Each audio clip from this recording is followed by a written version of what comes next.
If you're thinking of selling your house soon, you might be asking yourself, what does it cost to sell a house? Well, the two big factors are commissions and closing costs. Now, commissions are negotiable, and that's going to depend a lot on the level of service and marketing, experience and expertise that you get. So that can range, but for the sake of this video, we're going to go with 6% of the gross sales price, okay? Now, you've got your commission and closing costs. Closing costs for the state of Nevada are about 1%, okay? And so even if you sell your home to a friend and there's no agent involved whatsoever, you're still going to have closing costs.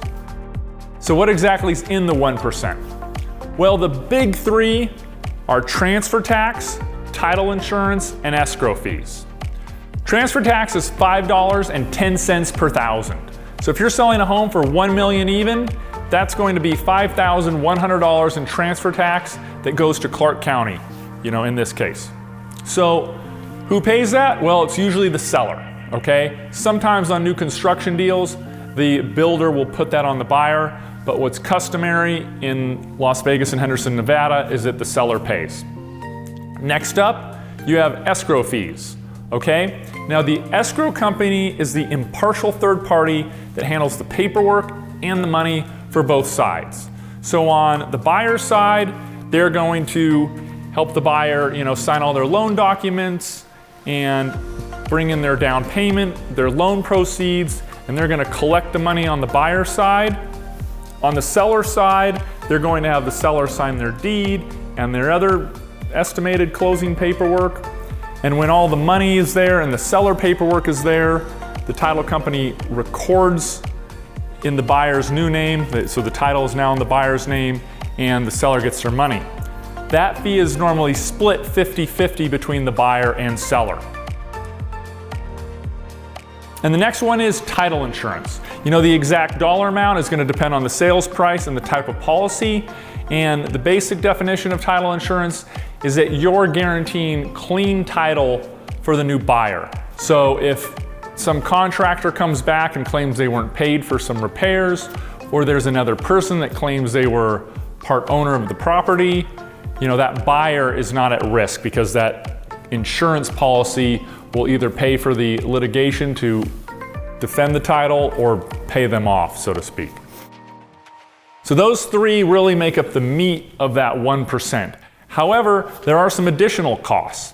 If your property is in a HOA, a homeowners association, which is now commonly referred to as a CIC, common interest community, you, the homeowner, have to pay for and provide the buyer the resale packages. It is Nevada law that the seller has to pay. So if you have just one HOA, like Summerlin, for example, you'll just provide the buyer that one resale package. If you live in a master plan community, plus you live behind a guard gate, there will be a second HOA CIC. So you'll have to order both resale packages to give to the buyer. Now those resale packages include the rules and regulations, the CC&Rs, the bylaws, financials, latest minutes. Sellers usually like to try and, see if they can give the buyer the package from when they bought it, and if you're still holding onto that package, it's doubtful, but even if you are, you generally still need to order a new one because you generally need current financials and minutes from the last meeting, etc. Next up is the demand. The title company is already going to order the demand from your bank if you do have a loan on the property, and that demand is an official statement of what your loan payoff is up through a certain date. But if you are in an HOA, once again, the title company is going to require a demand statement from the HOA. And the HOA will generally charge a fee for that, generally $100, $200. And that's an official statement of your standing with the HOA. So whether you have a credit or you're behind and you have penalties and fines on your account, the title company will not take your word for it. They need this official statement from the HOA called a demand. Last but not least are repairs. Depending on the age of your home and the condition and the negotiations that take place, you might be fixing a few $100s worth of things or several thousand. That depends, but just know that repairs are going to factor into the cost of selling your home as well. There's definitely going to be some ancillary items as well, but they're going to be pretty small. There will be prorations for, sewers and taxes, money you've sort of prepaid, you generally get refunded, and so on and so forth.